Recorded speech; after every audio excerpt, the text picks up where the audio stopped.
परमाराध्य सद्गुरु महाराज के प्रवचन का पाठ महर्षि में ही सत्संग सुधा सागर से। प्रवचन संख्या 268। कृतज्ञता से मुक्त होने के लिए स्तुति करें। प्रियजनों, आप किन्हीं का उपकार करें और आपको मालूम हो कि उपकृत लोग आपके कृतज्ञ नहीं हैं, तो मैं समझता हूं कि आपको अच्छा नहीं मालूम होगा। यह एक ऐसी बात है कि जो सर्वसाधारण के लिए है। लोग ऐसे भी होते हैं जो गंभीर हैं, गहरे हैं, ज्ञानवान हैं तथा मन इंद्रिय पर काबू हैं। ऐसे जन संत कहलाने योग्य हैं। इनको कुछ मालूम नहीं होता, परंतु चाहे कोई संत महात्मा उपकारक हो व साधारण जन उपकृत हो, अवश्य कृतज्ञ होना चाहिए। महाभारत में कथा है कि भगवान श्री कृष्ण और अर्जुन दोनों कुछ आराम के ख्याल से हवा खाने के ख्याल से रथ पर इधर उधर विचरते थे। अग्निदेव उनके सामने आए और बोले कि मैं अग्नि हूं। अर्जुन बोले कि हम लोगों के सामने आप किस हेतु से उपस्थित हुए हैं? अग्निदेव ने कहा कि भोजन मांगता हूं। एक खांडव वन है, वह भोजन के लिए मुझे दीजिए।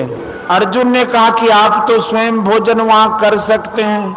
अग्निदेव ने कहा कि नहीं, मैं उसे जब जलाना चाहता हूं तब इंद्र वर्षा कर देता है, मैं भोजन नहीं कर सकता। अर्जुन और भगवान श्री कृष्ण वहां उस इंद्र के उपद्रवों को रोकने गए।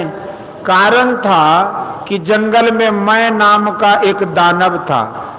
वह विश्वकर्मा जैसा था, वह इंद्र का मित्र था। इंद्र ने कहा था कि जंगल में कोई भाग न सके। मैं दानव भी भाग चला। कृष्ण ने अपना चक्र चला दिया तो वह अर्जुन का शरणार्थी हो गया। अर्जुन ने उसको बचा लिया। मैं दानव बड़ा कृतज्ञ हुआ। वह अर्जुन और श्री कृष्ण के सामने हाथ जोड़कर बोला कि मैं आपसे बड़ा उपकृत हुआ, आपकी क्या सेवा करूं? वे भले विचार के लोग थे, केवल वचन से नहीं कुछ सेवा भी करना चाहते थे। श्री कृष्ण ने कहा कि इंद्रप्रस्थ में ऐसी सभा बनाओ जैसी सभा किसी ने आज तक नहीं बनाई। उसने वही किया। जो उपकृत हो तो उसको चाहिए कि उपकारक की सेवा करे। आप महाज्ञानी हैं, बड़े विद्वान हैं, अपने शरीर की रक्षा के लिए जो जो भोजन करना चाहिए, जितना भोजन लेना चाहिए, समझ कर आप लेते हैं, शरीर की संभाल रखते हैं। आप जब सो जाते हैं, अचेत हो जाते हैं, तब अपनी रक्षा कैसे करते हैं? मतलब यह है कि कितने भी कोई ज्ञानी हो, बलवान हो, लेकिन अपनी रक्षा अपने से सर्वकाल में नहीं कर सकते। लेकिन फिर भी रक्षा होती है। कैसे? असल में ईश्वर रक्षा करते हैं। सोने की बात तो जाने दे, जगने के समय आप अपने सामने की बात देखते हैं, जानते हैं, लेकिन अपनी पीछे की बात को नहीं देखते, नहीं जानते। जिधर आंख नहीं है उधर नहीं देखते। अपनी रक्षा अपने से ही उस समय ठीक से नहीं कर सकते।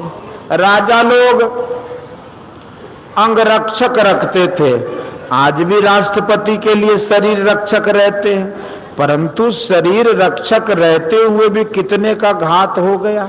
अपनी रक्षा कितनी आप कर सकते हैं, उससे अधिक आपकी रक्षा अज्ञात होती है, वह ईश्वर के द्वारा होती है। अपनी ओर से हम चौकीदार रखते हैं, वह पहरा करता, फिर भी अपने तई हम बहुत अल्प शक्ति के हो सकता है कि हम जो श्वास भीतर करते हैं वह लौटा न सकें।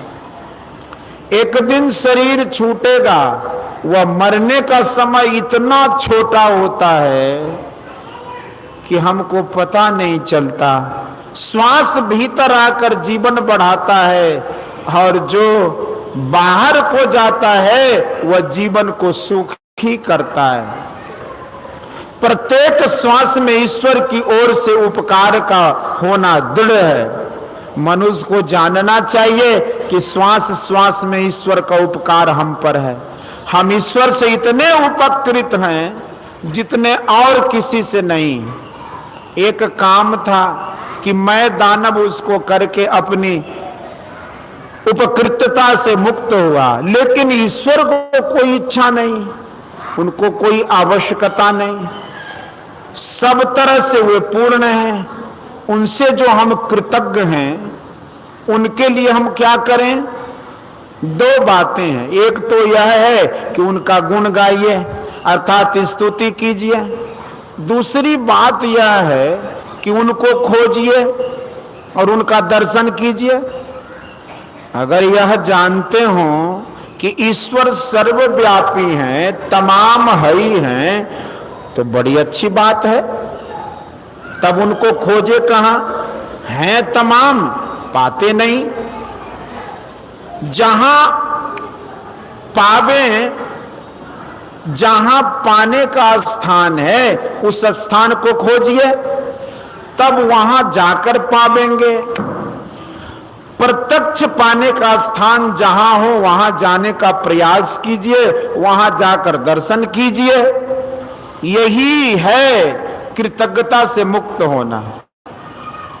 कृतज्ञता से मुक्त होने के लिए स्तुति कीजिए और उनका दर्शन कहां होगा उसकी खोज लगाइए। एक फूल उनके नाम पर चढ़ाते हैं, वे उसको मंजूर करते हैं। सर्वव्यापी होने से फूल में भी व्यापक है। फूल उनकी देन है, उनकी दी हुई चीज हम उनको देते हैं। ऐसे ही सभी वस्तुएं उनकी हैं, हम उनको फूल आदि अर्पण करते हैं, लेकिन उनको इसकी जरूरत नहीं है। अर्पण करना बेकार नहीं है, क्योंकि उन वस्तुओं के द्वारा हम अपने को उस ओर करते हैं। यह खोज कि ईश्वर अपने अंदर है, फलाने जगह है, पता लग जाए तो भी वहां जाना थोड़ा काम नहीं है, लेकिन यह काम करना ही होगा। स्तुति और उनकी खोज दोनों ही करनी चाहिए। ईश्वर को ईश्वर जो हमारे उपकार करते हैं उनके पहले हमारा कोई उपकार किया हो ऐसा नहीं, पहले पहल वे ही करते हैं। उनकी स्तुति कब करें? सब कामों के पहले करें। प्रातः स्तुति करें, त्रिकाल संध्या करें। हम लोग सब क्षेत्र क्षर अपरा परा पर और अक्षर पार में आदि कहकर ईश्वर की स्तुति करते हैं। संसार में हम उनको प्रत्यक्ष जानते हैं जो हमारा उपकार करते, जैसे हमारी माता, हमारे पिता हमको विद्या देते हैं। विद्या दो तरह की है, सर्वश्रेष्ठ विद्या अध्यात्म विद्या, दूसरी लौकिक विद्या है जो अविद्या भी बन जाती है। स्कूल कॉलेज की विद्या से बड़े बड़े काम होते हैं और इसको हम अविद्या भी बना देते हैं। सुकर्म से और नैतिकता से जब तक विद्या को युक्त रखते हैं तब तक तो ठीक है, लेकिन उसी विद्या को कभी हम कुकर्म में लगाकर अविद्या बना देते हैं। अध्यात्म विद्या नीचे ले जाने के लिए है, नीचे ले जाने के लिए नहीं है। यह सर्वोत्कृष्ट विद्या है। यह विद्या संसारिक ज्ञान और ब्रह्म ज्ञान दोनों देने वाली है। जो लोग माता पिता का अनादर करते हैं वे ठीक नहीं करते। माता पिता बहुत सिखाते हैं, ये भी गुरु हैं। अध्यात्म विद्या से संसार में और परलोक में बड़ा उपकार होता है, इसलिए इस विद्या के सिखलाने वाले गुरु की भी स्तुति करते हैं। संत लोग ऐसे पवित्र और अनासक्त होते हैं कि उनको किसी प्रकार का दाग नहीं लगता। उनके बिना हम परम प्रभु परमात्मा को नहीं जान सकते। इसलिए ईश्वर की स्तुति, संत की स्तुति और सदगुरु की स्तुति, ये तीनों अवश्य करें। जो लोग नए हैं उनको भी मैं कहता हूं कि स्तुति अवश्य कीजिए। स्तुति नहीं करने से बहुत हानि है, बहुत पाप है। थोड़े प्रयास से हम इस हानि से और पाप से छूट सकते हैं।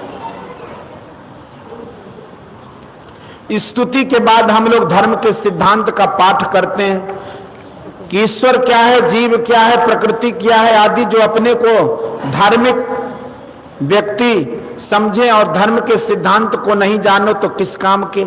हम देखते हैं कि बहुत लोग धर्म के सिद्धांत को नहीं जानते हैं। धर्म के सिद्धांतों को जानना चाहिए, उनकी परिभाषा भी जाननी चाहिए। मैंने कोशिश की कि पढ़े अनपढ़े सभी सत्संगी अपने अपने घरों में या किसी खास स्थान में मिलजुल कर इस स्तुति, संत स्तुति, सदगुरु स्तुति, संत मत की परिभाषा तथा संत मत के सिद्धांत का पाठ नित्य प्रातः काल करें। जो पढ़े लिखे हों वे पुस्तक देखकर याद कर लें और जो पढ़े लिखे नहीं है वे सुनकर याद कर लें। पहले सुनकर विद्या आती थी, आजकल पुस्तकों की भी सहायता होती है। जो पढ़े लिखे नहीं है वे लिखें, पढ़ें। किसी भी उम्र में थोड़ा या बहुत अवश्य पढ़े। एक मुनि बालक थे जो झट से बड़े विद्वान हो गए। उसके नाना, दादा, चाचा आदि उनसे पढ़ने लगे। एक दिन उन्होंने वृद्ध समूह को हे वत्सगण कह दिया। सब कोई मन ही मन अकुलाने लगे, यह बड़ा घमंडी हो गया है। लोग ब्रह्मा के पास गए और बोले कि यह मुनि बालक घमंडी हो गया, सबको पुत्र कहकर संबोधित करता है। ब्रह्मा जी ने कहा कि उम्र में आप लोग बड़े हैं लेकिन ज्ञान में वे वृद्ध हैं। हम लोगों को नित्य स्तुति, प्रार्थना और ईश्वर की उपासना करनी चाहिए। वेद की आज्ञा है कि परस्पर मिलकर रहो, मिलकर उपासना करो। मेल एक तरह चित्त होकर रहने से होता है। सत्य वचन में मेल रहता है। कितनी भी प्रेम भरी वाणी बोलो लेकिन कपट बात रहे तो मेल नहीं होगा। सत्य हो, सुहाता हो और एक तरह मन मिलाकर बोला जाए तब मेल होगा। सामूहिक उपासना बहुत मेल मिलाता है। यहाँ इस जिले भर के और इससे भी बाहर के लोग एकत्र हैं, यह सामूहिक उपासना है। यह एक मेल में बांधता है। ईश्वर उपासना और धर्म, इन दोनों के सूत्रों में गुथे हुए हैं। बंधे हुए लोग अवश्य एक हो जाते हैं। ईश्वर की सामूहिक उपासना और धर्म में बल है कि दूर दूर के लोगों को एक सूत्र में बांध देते हैं। ठाकुर बाड़ी में बड़ी घंटी बजता है, घंट बजता, घड़ी घंट बजता है। इसमें देवता प्रसन्न होते हैं, यह तो मानी हुई बात है। लेकिन बात तो यह है कि उस आवाज को सुनकर बहुत से लोग इकट्ठे होंगे और सामूहिक उपासना होगी। मुसलमानों को आप देखते हैं कि शुक्रवार को मस्जिद में सभी जमा होते हैं। किसी किसी पर्व में ईदगाह में भी इकट्ठे होते हैं। व्यक्तिगत एकांत उपासना भी हो, व्यक्तिगत और एकांत उपासना भी हो और सामूहिक उपासना भी होनी चाहिए। देश के लोगों ने मिलजुल कर शक्तिशाली शासक को भगाया। इस साल का तमाशा आपने देखा कि विद्यार्थियों ने बिहार के शासन सूत्र को बदल दिया। उत्तर प्रदेश का भी मंत्रिमंडल बदल गया, राजस्थान में भी मंत्रिमंडल बदल ही गया, शासन भी बदल गया, राष्ट्रपति का शासन हो गया। ये सब एक मेल के कारण, नतीजा जो भी हो लेकिन फल है एक मेल का। संसार में आप संपन्न होकर रहिए, धन प्रतिष्ठा खाने पीने में अच्छे रहते हैं तो कहते हैं कि ये संपन्न लोग हैं। यह किसी तरह होगा, यह किस तरह होगा? भोजन पर सभी निर्भर है। आपकी बड़ी प्रतिष्ठा हो और देह पर बहुत सुंदर वस्त्र हो लेकिन भोजन नहीं हो तो क्या होगा? समझिए, पानीपत की तीसरी लड़ाई में मराठे जीत जाते तो भारत में भी मराठे जीत जाते तो भारत में फिर वैदिक राज्य हो जाता। लेकिन उसके दुश्मनों ने ऐसा प्रबंध किया कि उनके पास खाना जाना रोक दिया।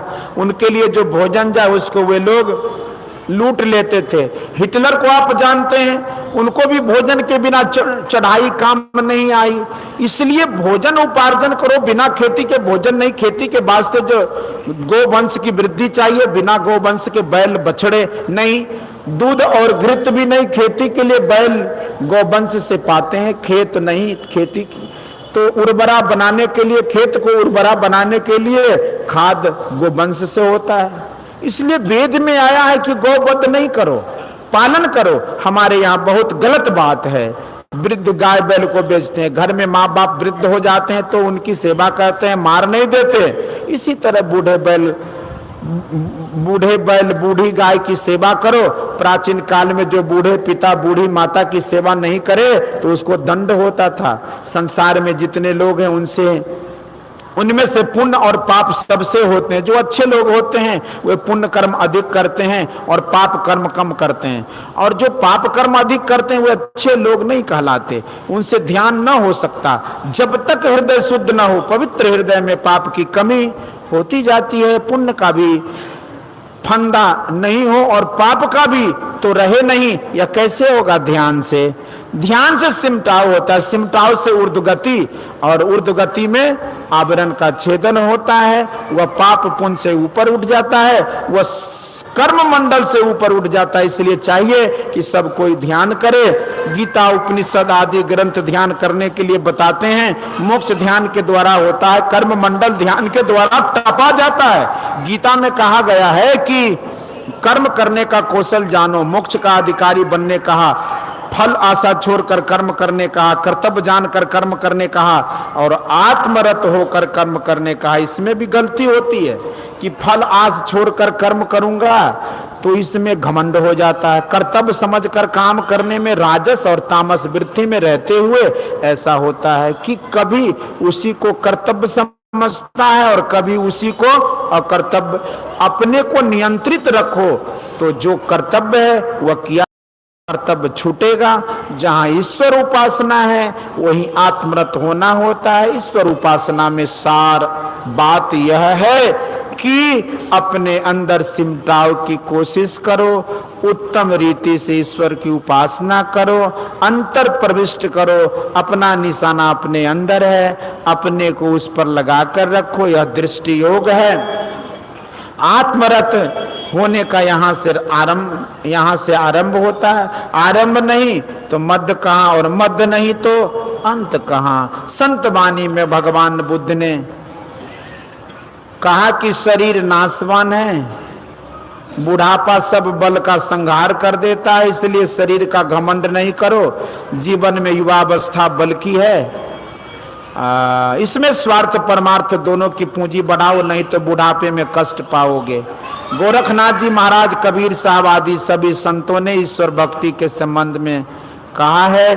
गोसाई तुलसीदास जी ने एक बात अच्छी कही है कि पात पात के सींचबो बरी बरी के लोन, और तुलसी खोटे चतुरपन कलिडह के कहू कोना।